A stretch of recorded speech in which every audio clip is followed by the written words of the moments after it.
Hi guys, it's completely natural to make mistakes, and it's only through making mistakes can we learn and can we grow. Today I wanted to take this opportunity to share with you guys 10 learnings that I have had from 10 mistakes that I have made in the past. First, I think I went into a lot of meetings just not feeling very confident. So I think my biggest learning is know your worth, walk in with a lot of confidence, and know and have the faith that you are an amazing designer and you can do this. Initially, any project that came my way, I was like, yay, okay, I'll do it.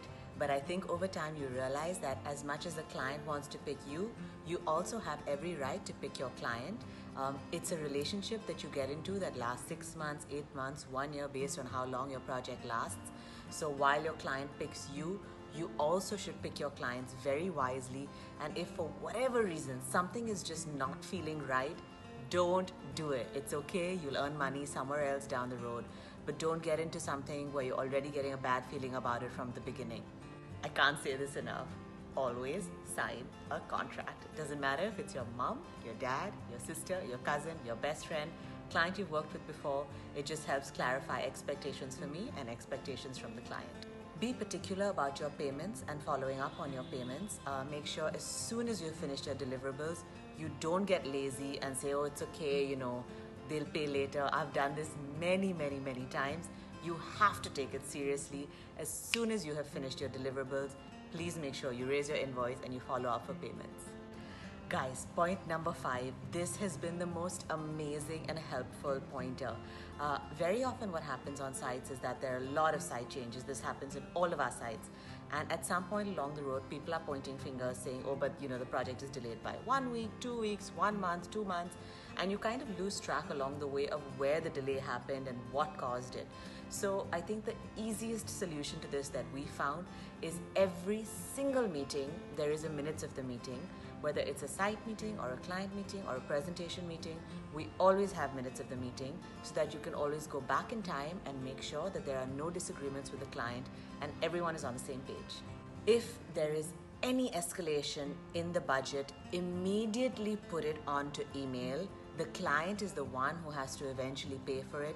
They have to be made aware the second the bill is escalated, and if they are not made aware, then that is something that you really need to get onto and fix immediately. If you have people working for you and you're wondering why they're quitting so quickly, I think one of the main reasons why people quit design firms is because they feel like they're only made to make the drawings and they're not involved in any design decisions at all. So if you own a design firm and you have any employees, please make sure they're involved with the design. It's the only way that they'll want to stick around with you.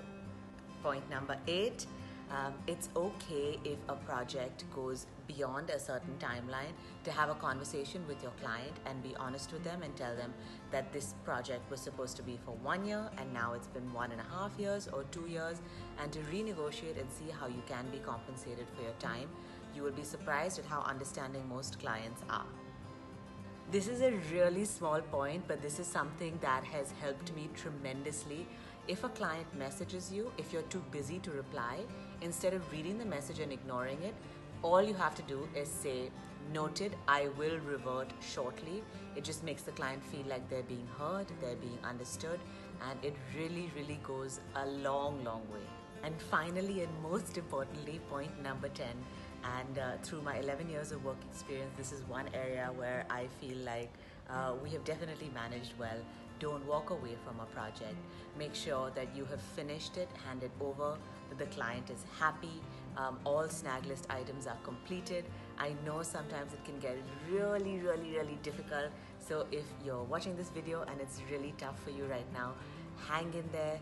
Make sure you have honest conversations with your clients, but hand over that project, because only with a successful handover will people recommend you, and that is literally the only way you can grow your business is through word of mouth. There's no other way to grow your business. So unless you successfully hand over a project, your business is not going to grow. So hang in there, stay strong, and I hope this video was helpful.